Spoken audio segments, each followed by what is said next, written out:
Okay. Hello, what's up, weirdos? Can you see me? Can you hear me? And more importantly, can you see and hear Alex? My guest for Hello, today. everyone. Are we live now? Are we Uh, live on the internet?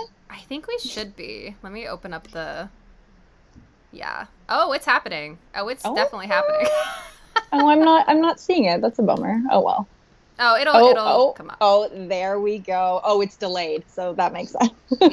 Yeah. We'll definitely be delayed, but that's fine. Hello, everyone. This is Alex, aka Thrillhouse of Horror, Hello, everyone. a relatively new YouTuber. When ish did you start your channel? Like what month The ish? end of July. Ah, you are doing so well. I'm so proud of you. Thank you. It's so exciting. Whenever there's like a new lady in the horror YouTube hmm world, I'm very, very excited. Oh, Just absolutely. because there's just not as many. And so whenever a new Yeah, one pops up, I'm like, hey, you want to be friends? I love that. There's such a good like female horror community I've found. Like I've met Yes. some really cool people, specifically really cool women. So Yes. that's And people are awesome. so supportive, which is really nice. Oh, for sure. Um, have you talked to like spooky astronauts, like Nightmare hmm Maven, those kind? Yeah, all Yeah, like the nicest people in the world. absolutely. Yeah. Hello everyone in the chat. What's going on? I'm gonna give a little some shout outs. Here we go. We have Kevin in here. We have Vatman. We have Martin. Oh, you are here, Martin. Oh, okay. You got a spotty connection. That's cool. Hang if you want. If it's annoying, it's okay. Oh, well, We have Katie. Hi, Katie. Glad you're here. Larry. Watch this now. What's up? Quintessential. Hello. Glad you're here. Britt. Oh, I don't know Britt, but hi, Britt. She says, "Hey, oh, Al." that's my brother and his girlfriend. That is hilarious. Oh, hello, brother and girlfriend. We love a supportive family. Amazing. That's so funny. Oh, I love it. I love it. Sometimes my mom will like hop in here like once every like month or so, and she'll just be Yeah, like, "Hello," and everyone's like, "Hi, Miss Lobo." Like, oh my god, it's I very love exciting. that. That's incredible. Okay, so how we typically start off Horror Movie Club is that we just, people in the chat and then us, can talk about some movies that we've seen in the past week or so that we hmm would want to recommend to the group. It could also be books or podcasts. It doesn't even have to be horror, just any kind of recommendations that you would have. Do you want to start or do you want me to start so you can think? No, I was thinking, I was doing my homework before we sat Oh down my god, here. I'm so proud of you. What, what did I watch? I watched Possessor the other day, Great. and I was very excited to watch that because it's Brandon Cronenberg and like Hmm. son of David Cronenberg, so Toronto representing Toronto, There you and that go. movie is very Toronto. So that was really really Oh, cool. is it? I wouldn't know, I guess. It's it's I've been to it's so Toronto one time. It was very That's nice. amazing. It's so frustrating, and this has nothing to do with like the horror aspect of it, but like when you watch a movie that is shot in Toronto, it's being New York or wherever. Right. I don't think they mentioned that it's Toronto, but they don't try to hide it. It was really cool. But no, that was a really, really cool movie. I love sci-fi. I love horror Nice. sci-fi. That is my thing. So that was really neat. What else did I watch? I watched The Dark and The Wicked Oh, heavy. the other night. Heavy movie.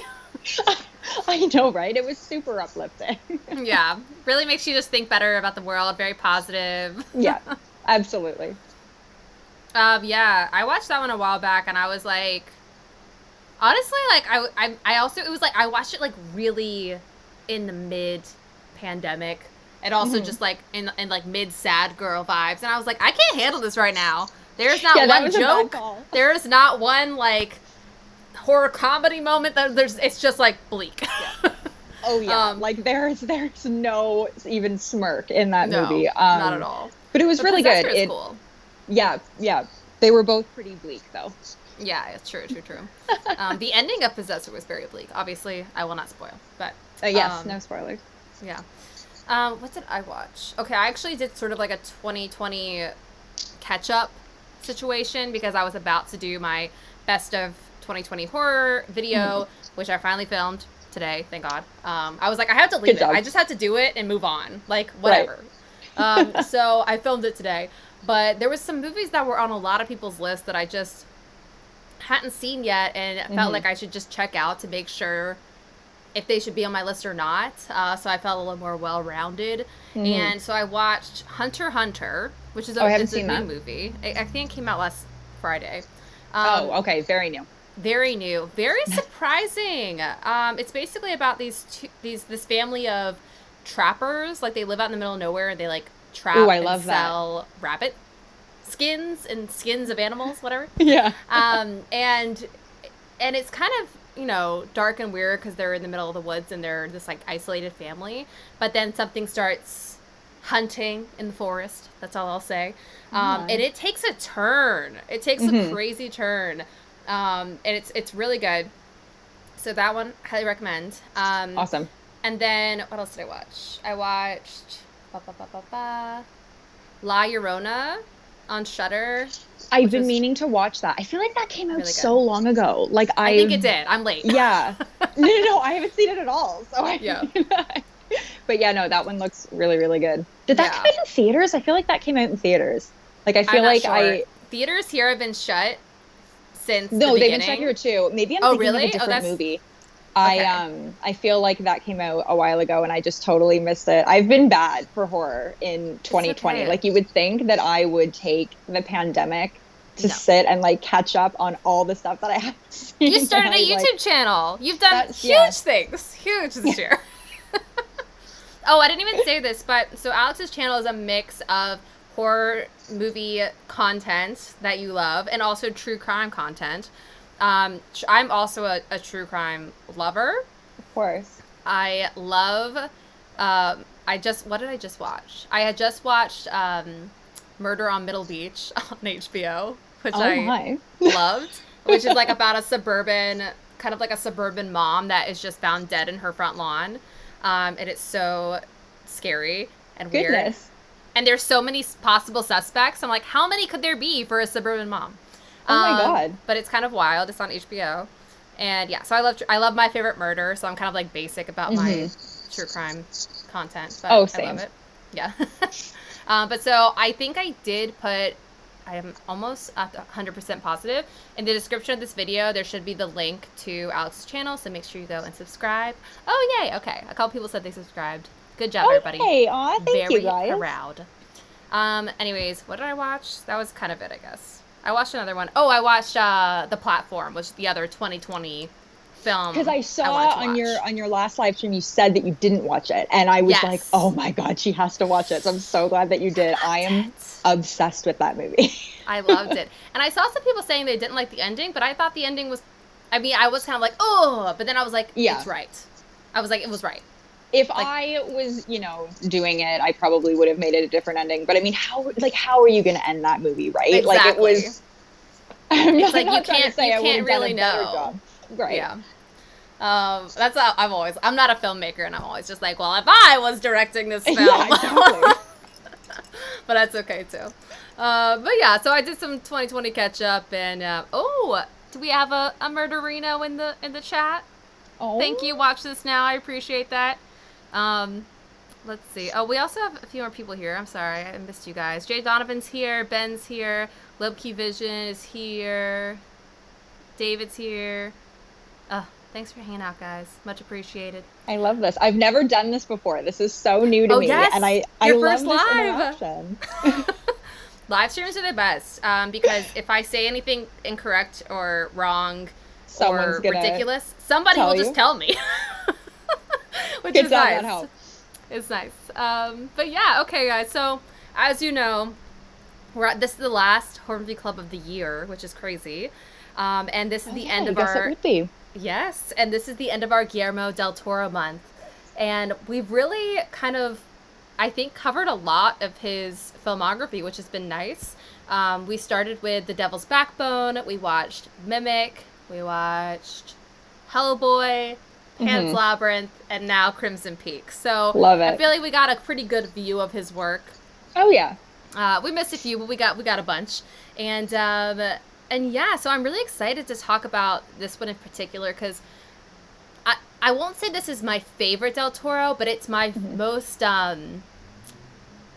it's like the one that the style and aesthetic is my favorite. Right. It's like that perfect Gothic ghost story. It's Yes. so cool. And you know what? It's funny. It's not really my thing. Like, it's not what I would Ghosts? automatically go to, but it's so cool. Like, I'm watching it and I'm just like, this is cool. This is like haunted Harry Potter or something. Like, Right. it's like Yes. It really has like that fantastical.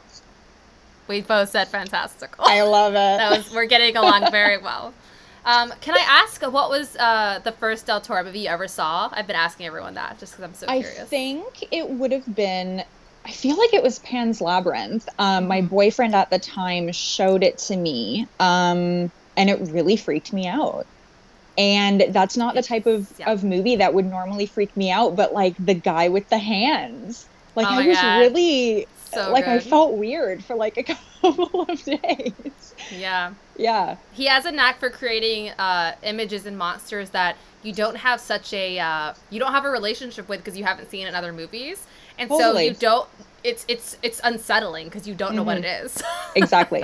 You're not expecting anything that you get, you're not expecting. And I mean, it's a good way to be scared in a new way. Because I mean, everything I watch, it's basically the same movie over and over again. Because like I have my taste and I watch that. But you know the formula, especially in horror. It's like we know the formulas, we know the tropes, everything. For sure. But it's nice to be surprised. So I'll give a little just like background on this movie. Not really background, but just a little about. So this one came out in 2015. It stars Mia, I can never say her last name. Wasikowski? Yeah, I have no idea. Wasikowska? Yeah. Something? Jessica Chastain in one of my favorite roles I've ever seen her in. She is totally fabulous. Totally she is evil. wild in this one. So wild. And then Tom Hiddleston are kind of our stars. He's love so of hot my life. Yeah, he's so beautiful.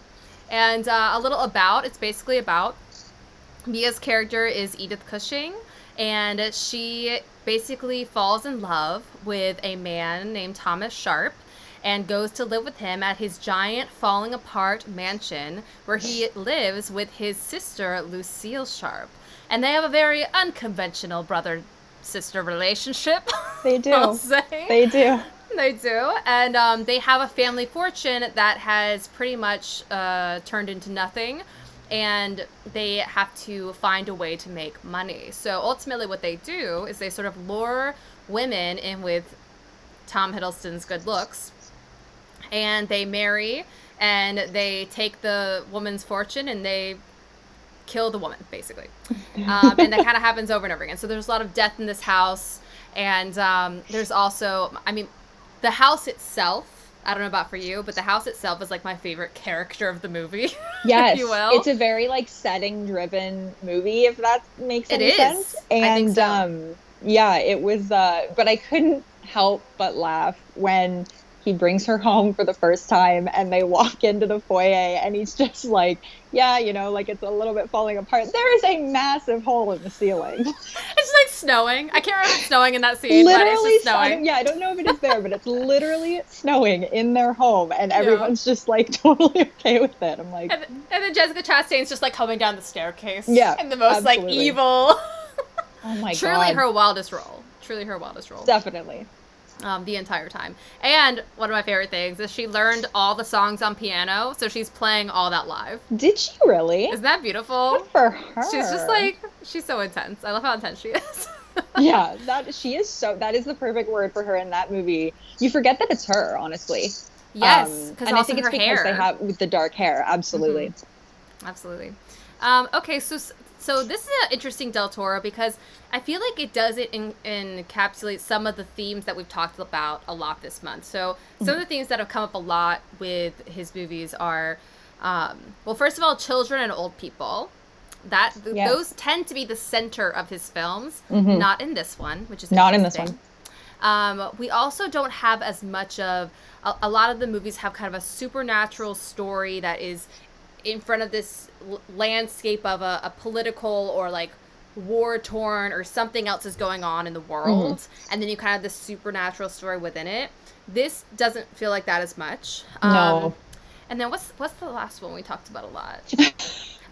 Just that the supernatural aspect of the supernatural entity is not typically the villain, which I think is true in this one as well. That And is, yes. that seemed to be Del Toro's kind of like biggest. I can't really think of a movie that doesn't exist in, where this whatever the supernatural force is usually something that's trying to help somehow.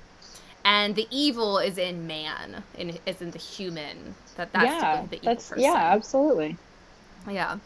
So first of all, I know we talked about like the house and stuff, but for you, especially on your rewatch, were there any big themes or images that stood out to you, like initially, that you were just like, oh my god, this? And again with the setting, I loved how like steampunk it was. Oh yes. It's True. so like at first he's like the costumes in it are so amazing, and like they're in the park and Tom Hiddleston's wearing these glasses and I'm like, oh my god, like it's so steampunk. And then he's like working on that machine in like his weird bloody field. Like it was so cool. I was really struck by the imagery and the costumes. It like And also, he uses a lot of like classic cinema techniques, like the like the circle thing going in and out, like the transitions between scenes. It was really, really cool. So it feels like it's from like, the 20s or whatever. Oh, I love that. I never thought about that when watching this movie, but that's a great point. Something that Martin just brought up in the chat that is a great point is Del Toro's love of insects comes into this movie with the moth oh my god, yeah. Yes, there was a lot of insect work in Del Toro's films. And you do have it in this one as well. And once again, with the insects tending to somehow be trying not to really be the evil force, or not to necessarily even, maybe it is kind of an omen in this one. I don't know. They kind of like are like the thing that leads the main character into the world. Like I'm thinking about Pan's Labyrinth, because we were talking about that last week. But yeah, what does Jessica Chastain say about them all? She says like they're ugly. They like, and it's something like the other like insects like feed off of them or something. Right. Like there's like a really intense close up of like one of the butterflies just like being eaten, and I was like, oh my god. Yeah. And it kind of, I mean, I don't know, I assume for her it's kind of like, oh, I'm gonna eat you up, Mia. Yeah. And you know what? And it's funny because they had that little scene. I found that it was very like it's a very overly dramatic movie on purpose and in a good way, but like, they're really trying to establish that Lucille is evil and bad and sinister, and so they have her in the park. She's like rubbing dead butterflies on her face, and I was like, oh my. It's so good. It's so like, theater. It's like the most theatrical movie. Yeah, totally. It's like an opera. That's how I think when I first watched it, I was like, this is an opera, like for sure. And the color palette as well, it feels very operatic to me as well. It's so beautiful, and like in a dark, creepy way. Like it's just really, really cool. I was like I already said, I was really struck by like the imagery. I don't think I got that on my first watch. But this rewatch, I was like, damn, that's really cool. Yeah. And I think maybe I'm wrong, but I'm pretty sure I included this house or mansion or whatever as I had a list like a while ago on my channel of like houses I wish I could live in, but I probably shouldn't. And this was like one of the top ones, I'm pretty sure, where I was like, I would kill to live here, but I shouldn't. Definitely one you probably shouldn't, but I mean, to each their own. I love it. Yeah. And they did build this for the film, and then they did tear it down, which always bums me out, but I understand. And also another movie that they filmed in Toronto. People love to film in Toronto because isn't it like a tax thing or something? I would imagine. I'm sure it's cheaper. There's like some benefits to filming in Canada, I think.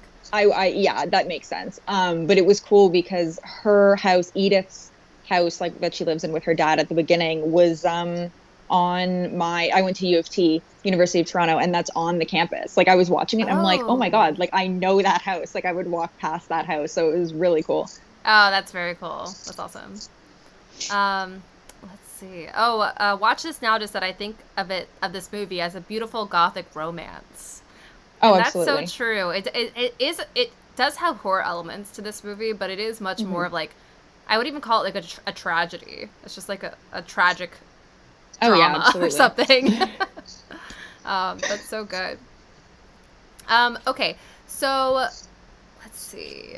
I also wanted to talk about, of course, the other part of the landscape, which is the crimson Mm-hmm. clay under the, Yes. yeah, which I think is this just like such amazing and horrifying imagery, because of course it makes you think of blood rising, right? It's like it feels like blood coming up through Absolutely. the snow. It's got this like the like sharp sharp contrast, and then you have like the situation going on in the basement, Mm-hmm. which is something because I secretly, but not so secretly, told Alex before we started that I did not technically rewatch this movie today, but I watched it a couple of months ago with Lauren, just like on a hangout, and that's something that I had kind of forgotten about was the basement sequence towards the Mm-hmm. end, and all like the bodies in the red bloody Yes. clay, and that is also just like such smart scary imagery. Absolutely. And everything is so intentional Mm-hmm. with all of his movies. Like nothing's by accident. And Oh yeah. like I found that like the deeper she kind of got into like the evil of these two people, the redder the movie Mm-hmm. got. Like Ooh, yeah. the snow It starts outside, like melting. really, Yeah. yeah, like to reveal like the creepy red. I wonder, is that a real thing? Like, would that actually, like, does that happen somewhere I where guess there's there like, is, like, where there's a lot of red clay. I don't know. yeah, like that's so weird. That would be horrifying. Like, could you imagine? Yeah. Oh my god, absolutely. And something David just said in the chat that I really liked is that visually it has the feeling of a 1960s Hammer horror film. And Hmm. I think it does have a lot of throwbacks like that. I think Telltore also said he wanted it to feel like a Bava film. Like he wanted these like kind of throwback gothic sharp Hmm. colors, like all these things to kind of fuel it. And Hmm. it's true that I think that all really works because I don't think I can think of another movie that is this I just keep thinking about like an opera. Like, is Yeah. this like strong with its like color choices, set Hmm. choices, costume choices? Like the costumes, I haven't even really talked about too much, but the costumes are one of my favorite things in the movie. They're just Absolutely. outrageous. They blew me away. I specifically whatever she would sleep in, Oh like my all of god, yeah, her night wear. I was yeah. like, what? She's wearing like the biggest sleeves. I It know was those insane. It sleeves. was so cool. Like honestly, like a lot of it is like really ridiculous and over the top, but it's just so damn cool. Yeah, That you have to so good. respect it. But yeah, the costumes are just gorgeous. And I really like the contrast between like this seems like such basic like film student, sort of comment, but like the contrast between her Edith's wardrobe and Lucille's wardrobe, Oh like, the yes. one blonde and the other with the dark hair and like the Mm-hmm. really dark clothes and stuff like that. Um, Totally. yeah. Batman in the chat also said on clay, yes, it comes from iron rich ground. Iron Oh, wow. oxide effect, aka rest of clay and soil. Ah, I love a scientist. Thank you, I love Batman. it. Thank you. I really didn't know, so thank you, thank you. Let's now talk a little bit about the brother and sister duo Sure. because it's so wild. So basically, Thomas and Lucille, um, when they were quite young, I think they established they started an incestuous relationship, They did. which was frowned upon then and now. And no, And so it's not right. it's not right. So they ended up sending Lucille to some sort of asylum, or I can't remember what it was, but they sent her Hmm. away because she was clearly the instigator. She's the older Right. sister. She was clearly the crazy one, and Yes. and Thomas was sort of the victim in it. So Hmm. they thought, and as they grew up, sorry, this is important. And Lucille, the reason they sent her away is because she killed her mother when they found out. Yes. Did he have anything to do with it? Now I can't remember. I literally watched I it don't two think days ago. so. I think it was I her. think it was all And her. he wants to protect her, right? Like she's the one Right. that did it. Yes. And so the mother ends up kind of being a part of the ghosts that are trying to help Mia throughout the Hmm. movie. And I do want to talk about those, so let's just like put a pin in that. But like let's come Hmm. back to the ghost. Remind me if I forget. Um, But yeah, and so eventually Lucille gets out. By the time she does, the fortune is pretty much gone.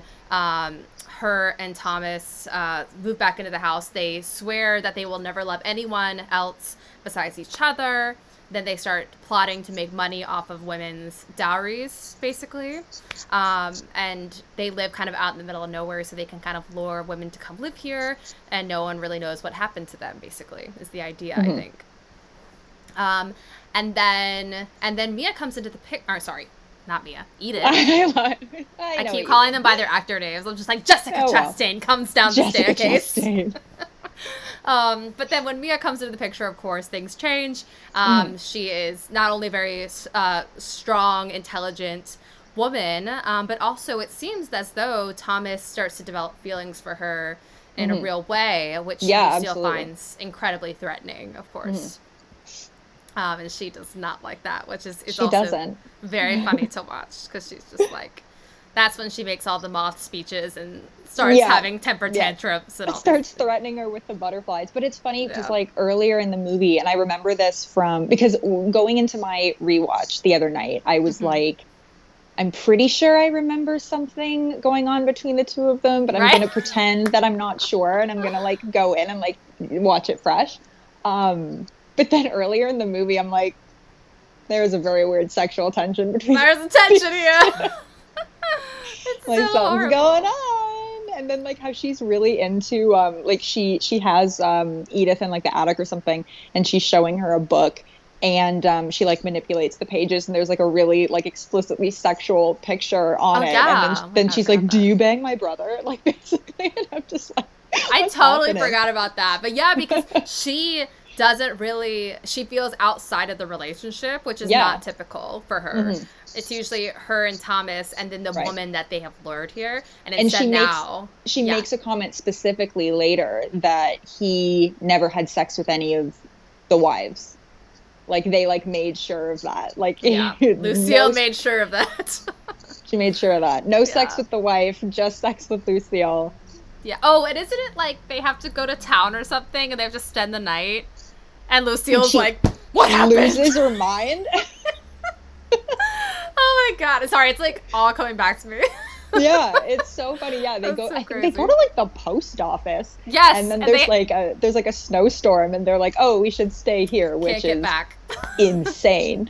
But to be fair, I went to the post office today, and I had to wait a full hour, and I was like, and I was contemplate sleeping there? Well, I did. I said, I need to get my boyfriend to come over here. We'll spend the night above. Absolutely. But it was a lot. So I hear you on the post office thing. Right. But yeah, okay, the ghosts in this movie. They are, okay, I remember when I first watched it, and I think this maybe was due to the marketing, potentially. I expected it to be a scarier film than it was. Yes, I did too. And so I remember being very disappointed with the ghosts, and I remember thinking they looked very just like fake. I don't know how to say this. Like they felt what? I know exactly what you're talking about. And this is something that I'm not a huge fan of in horror movies. And this is why I'm usually not a huge fan of like big budget Hollywood horror, is because the CGI is not like that's hard to pull off, like a CGI ghost that looks good and scary. But it's funny that you say that, because I was like taking notes in my phone while I was watching it, and literally one of the notes was like, damn, that ghost was scary. Like, oh, good. there was one scene, I think it was when she's in the bath, and she just like looks down the hall, and like the ghost like moves in like a really creepy way, and I was like, ugh. Like, it actually did freak me out, and it normally doesn't. There's another movie that our girl Jessica Chastain is in, Mama. Do you remember that movie? Oh, yes. Love Mama. And the CGI is, like, horrendous in that movie. It's so upsetting at the end. It really is. When you finally see her, and you're like mad. Because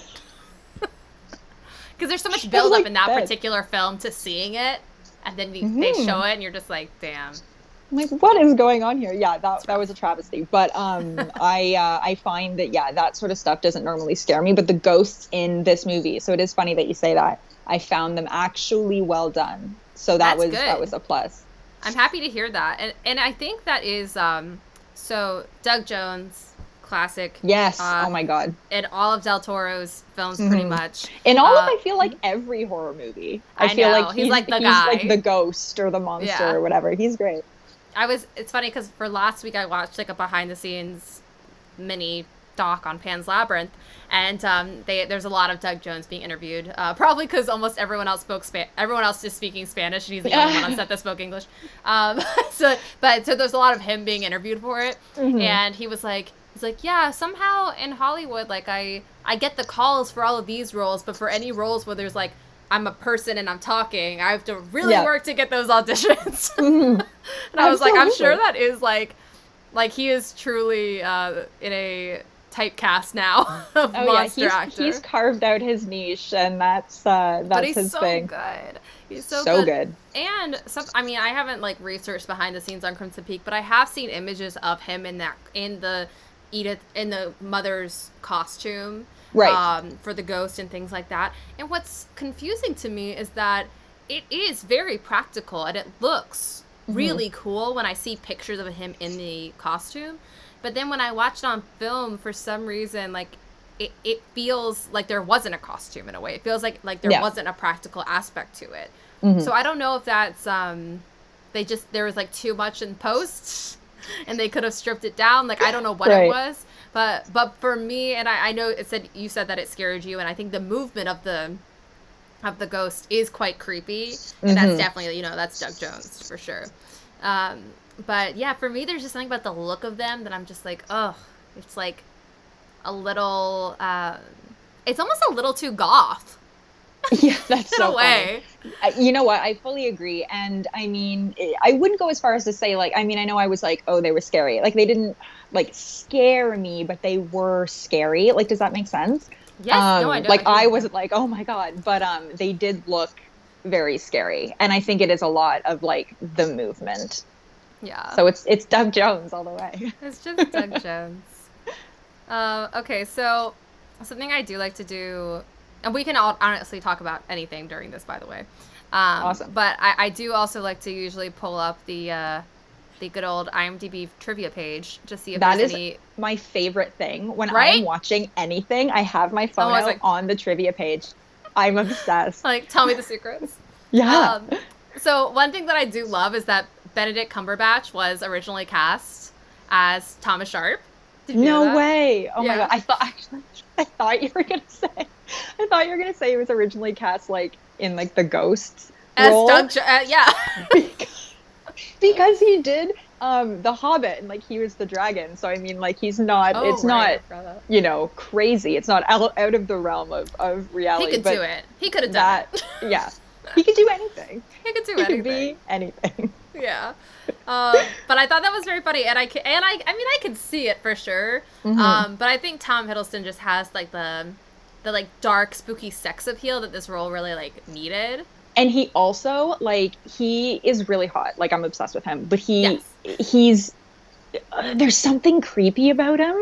Like, and he nails that. Like he toes the line between like really hot and kind of creepy. And Absolutely. So like towards the end you're like, oh, okay, yeah, so he was banging his sister.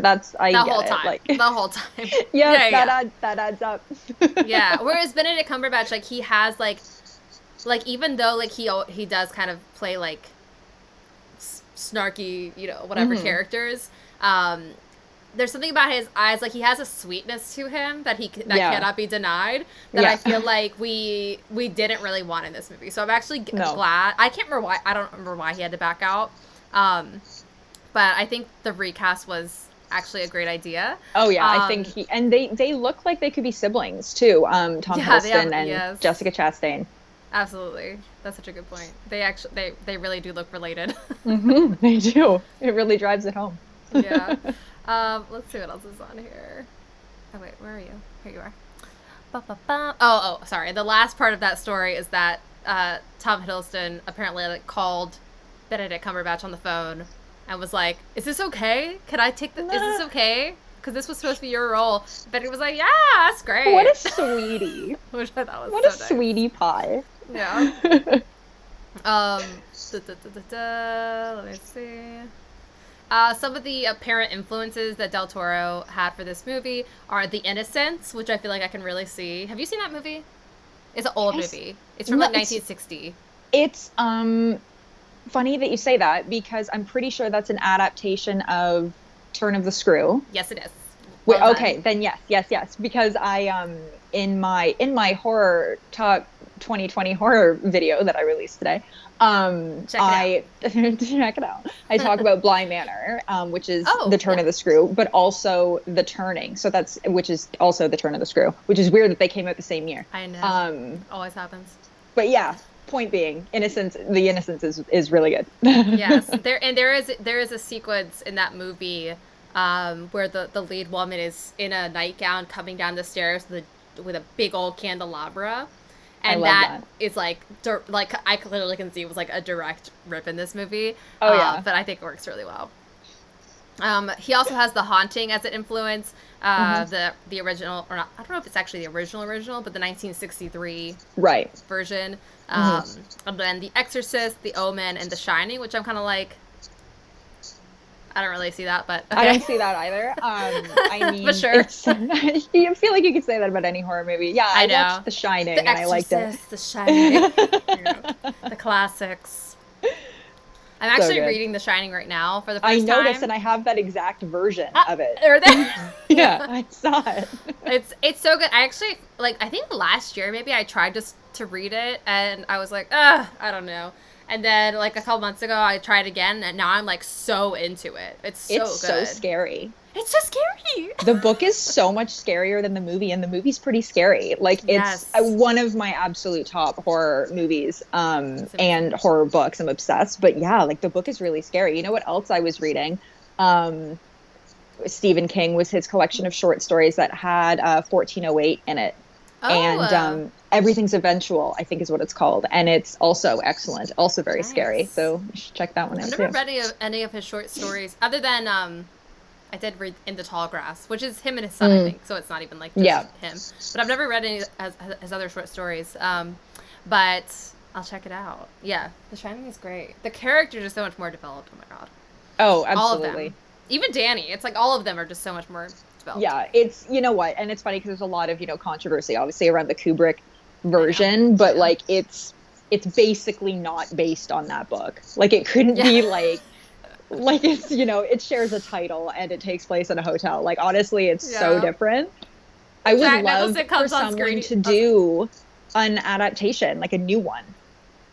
Wasn't there like There was a mini series that Yeah, we I will have not seen pretend it. never existed. Okay, I've never seen it, so I don't know anything about it. It's so bad. Oh my god. Sorry, the trivia page. Apparently, Emma Stone was originally cast as Edith. No.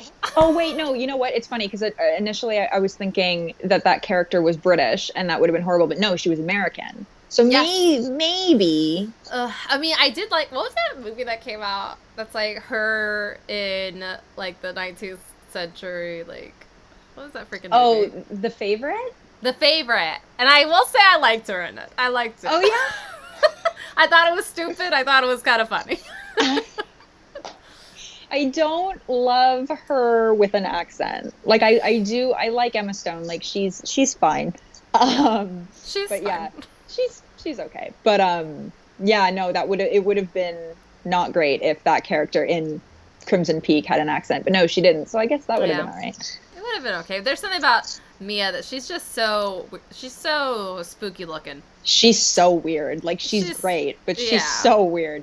Yeah, she's so right for these kind of movies, Tim Burton stuff. Like, it's just, she's got the right look for it. I was also thinking, I'm like, they must have had like a $0 makeup budget for her. She looks like she's not wearing a thing an interesting point. on her face, like not even mascara, like, because she's so blonde that like her lashes are blonde, and I'm looking at her and I'm like, first of all, that's not fair that you're allowed to just walk around looking like that all the time without any help. But yeah.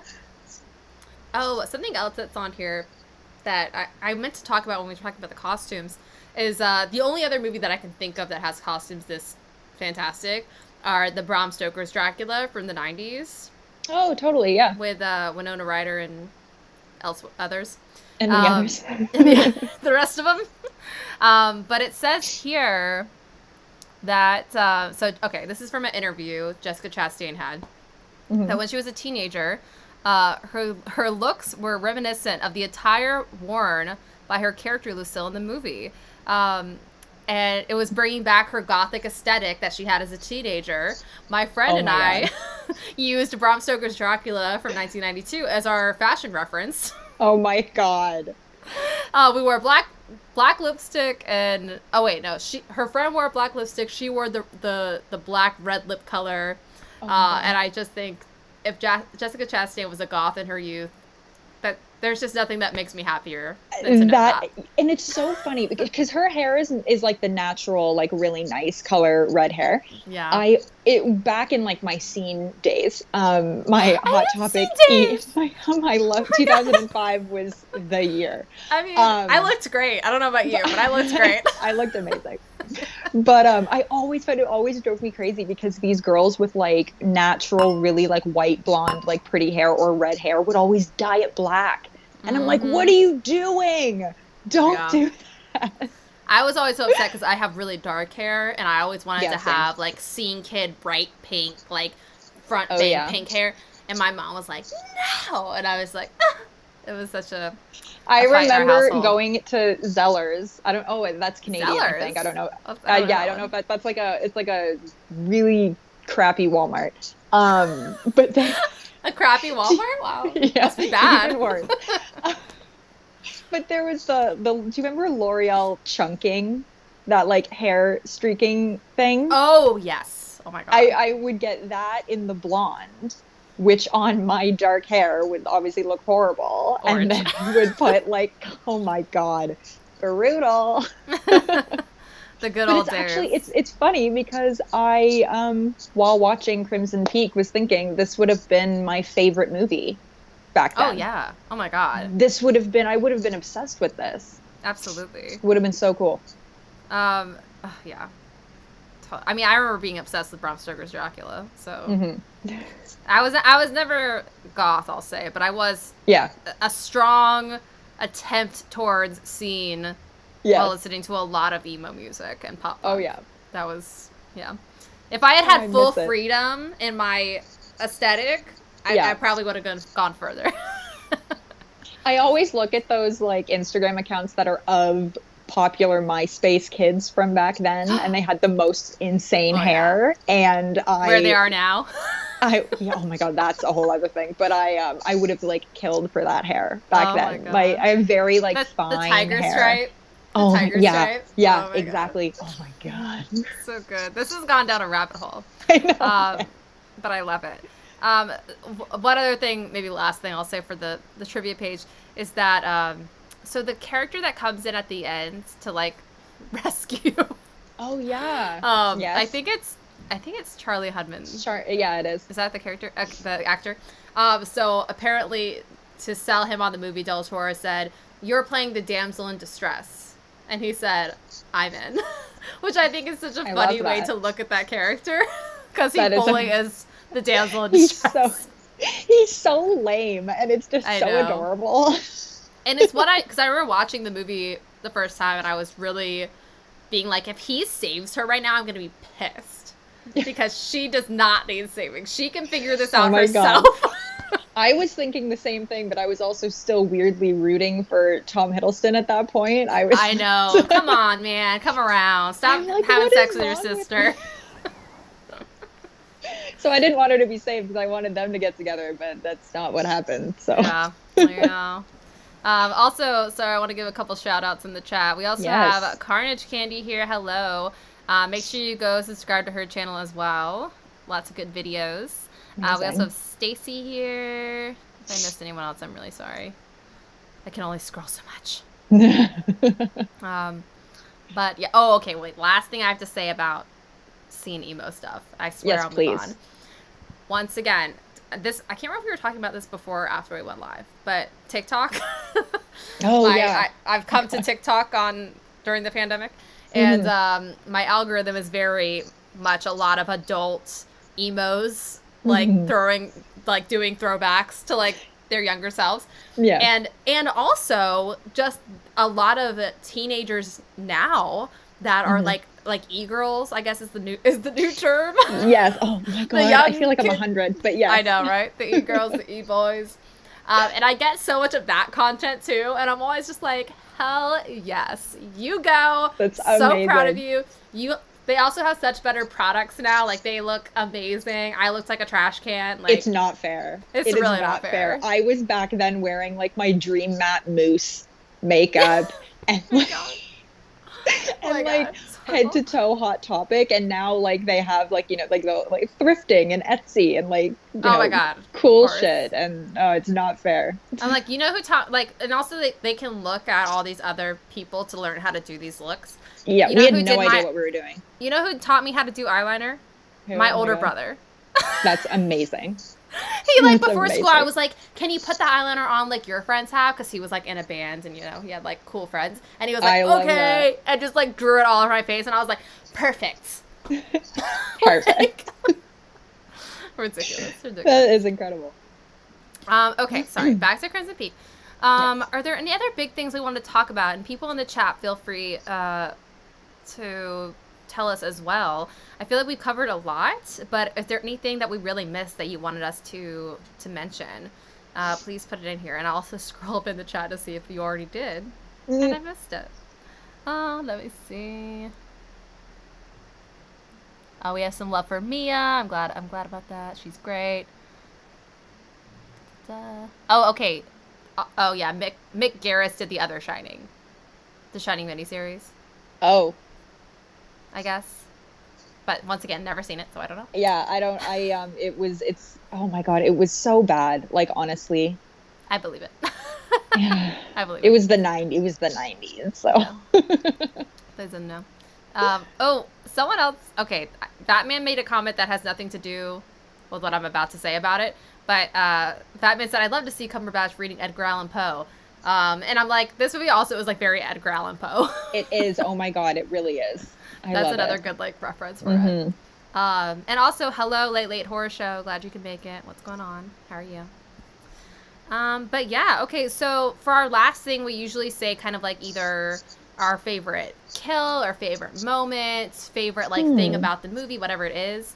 One thing that we didn't bring up that I want to say is just one of my favorite moments is the cheek slash, like the cheek stabbing. Yes. That I found amazing. One of my faves. I had like a open mouth like gasp Yes. at that moment. I was just like, It's so shocking. What would my favorite moment be? Maybe at the end when Edith is like confronting, like she's just found them in bed together, and then they're like, I don't know, chasing each other or whatever, and then she's like, I knew it, you're not his sister, and she's like, I am. And I am.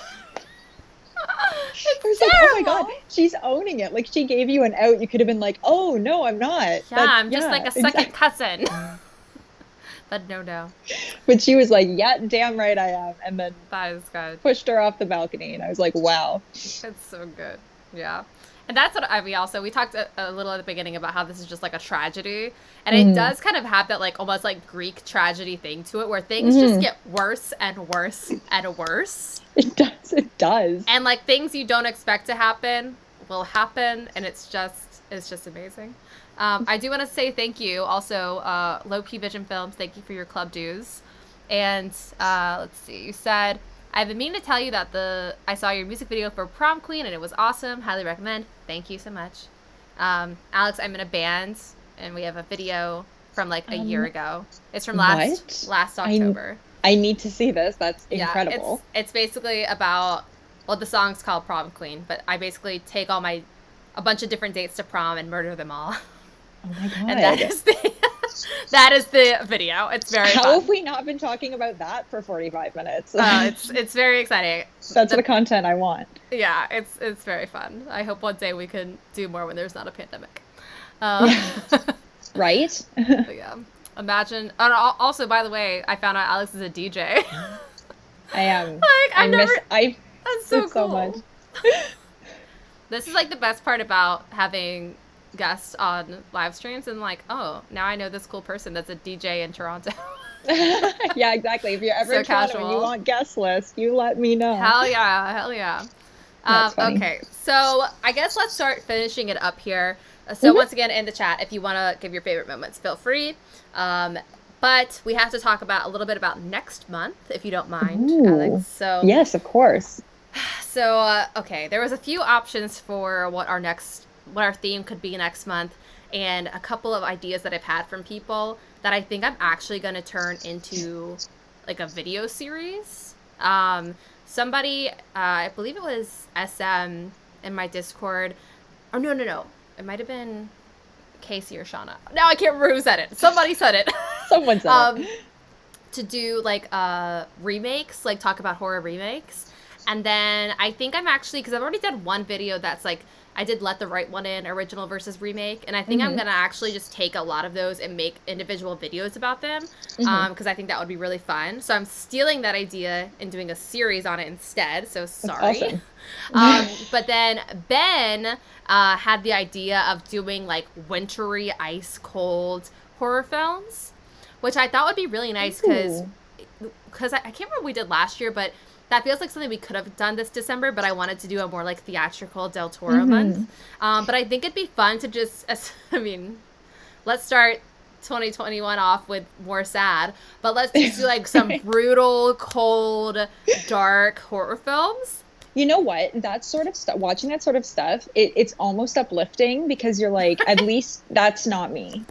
Yes, at least I'm not there. At least I'm not that cold. Like at least, yeah, exactly. So I mean, it's something. Yeah.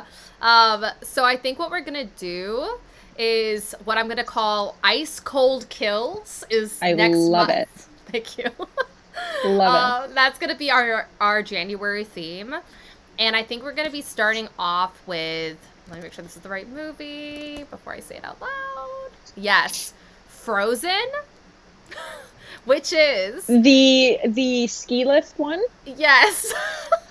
I've never seen it. It's so good. It's so cheesy but very, very good. I loved it. I imagine it's cheesy because it's literally I am assuming about these 3 college students that get stuck on a ski lift.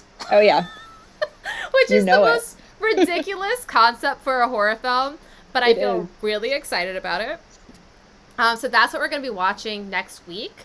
And the voting, so the voting is going to have I'll post the voting probably either tonight or tomorrow, but I'm going to include some movies that maybe you haven't seen, like, there's one called Wind Chill, there's one called Dreamcatcher, and then I'll include some more, like, bigger movies like Misery, The Shining, things that maybe you've already seen, but we could talk about on an in-depth level. But the idea is they all take place, there's snow, there's ice, it's cold, it's bleak, that kind of thing. I love that. Yeah, so that's this month's theme. I'm excited about it. It'll be fun. And the last thing that we should know is that we are switching back to Tuesday nights. I did Wednesday nights for the last few months because I had a class I was taking on Tuesdays. Now I'm taking classes on Wednesday, so we're going to be moving back to Tuesday. All this information is going to be posted on my community page on YouTube / Twitter / wherever, so you don't have to remember any of this. But we're moving back to Tuesdays. Next month is Ice Cold Kills, and we're starting with Frozen. And yes, it's on Tubi for free, so you can just watch it for free, which is nice. And yes, also Katie, hello. We are still doing Buffy. So if you guys haven't heard me say this yet, the first few weeks of January, just on my channel, not Horror Movie Club, just my normal channel, we are doing a full Buffy series where I'm just doing Buffy the Vampire Slayer videos. Because I've always wanted to do this. Yeah. And I'm just doing it. So I think it's gonna be like 3 weeks of Buffy. So if you haven't seen Buffy, now's a great time to watch it.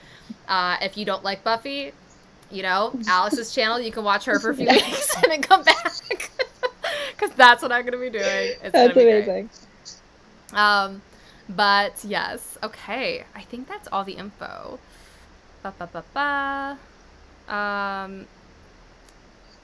Oh, wait. Okay, I don't see the comment, but I do see that Batman said it involves Nazi zombies. yes, that the Nazi zombie, I think it's Dead Snow, right? That Dead one will Snow, be on the yep. list. Yes. That one I do have. But if you guys have other wintry, scary horror films, either send me a DM or comment in this video, whatever you're going to do, and I'll make sure that they go on the voting list. But yeah, okay. I think that's about it. Alex, thank you so much for coming on my channel. Thank you for having me. This was so fun. This was very good vibes. I feel like yes, we had good banter, blah, blah, blah. Like, I think it went very well. Absolutely. And if you haven't yet, make sure you go subscribe to Thrillhouse of Horror. The link should be in the description box of this video. And I think that's about it, everyone. I'll put all the info I just said, I spieled out. I'll send it to you guys on Twitter and all that. But that's it. Have a nice screen, people. Awesome. Any last... Oh, wait. Do you want to say what your last video is that you just put up today so they can all go check it out? Today I put up my best of horror 2020 list, which no one's ever done before. No one's ever done one of those. It's Never. crazy how I'm the first person to ever do one. So. I really like watching people's lists, though, because everyone is so different. Like, yeah, there are some that are not on my list that I feel like some people are going to be like, what's wrong with you? But I'm like, ugh. So, we'll see. Mine's coming out tomorrow. Go watch Alex tonight. Amazing. And have a nice scream. Bye, guys.